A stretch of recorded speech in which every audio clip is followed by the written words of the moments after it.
Bonjour et bienvenue sur MPC Lycée. Dans cette vidéo, je vais vous parler de la stabilité d'une entité chimique.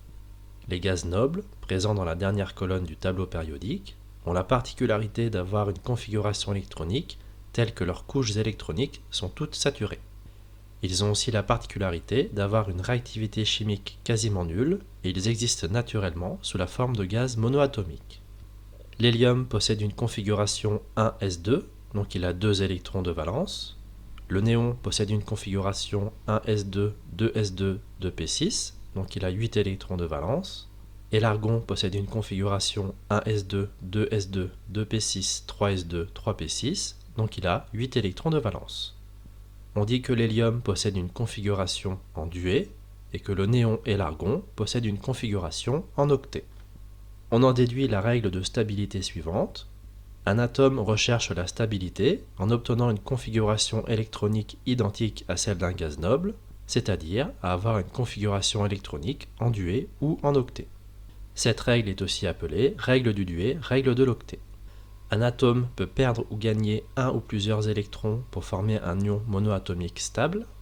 Les atomes d'une même colonne du tableau périodique forment des ions monoatomiques de même charge. Deux atomes peuvent mettre en commun un ou plusieurs électrons de valence afin de respecter la règle de stabilité. Ils forment ainsi une liaison appelée liaison covalente. Une liaison covalente peut être simple, un électron de chaque atome est mis en commun, double, deux électrons de chaque atome sont mis en commun, ou triple, trois électrons de chaque atome sont mis en commun. On définit l'énergie de liaison comme l'énergie nécessaire et suffisante pour rompre une liaison covalente. Plus cette énergie est grande, plus la liaison est stable.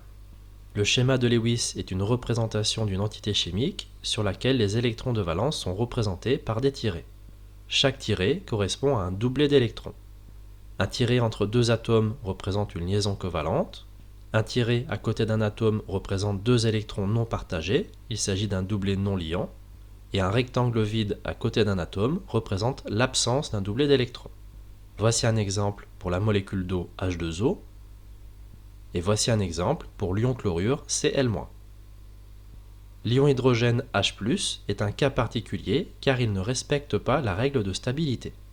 Voilà, c'est tout pour cette vidéo. N'hésitez pas à vous abonner, à laisser des commentaires et à poser des questions. A bientôt sur MPC Lycée.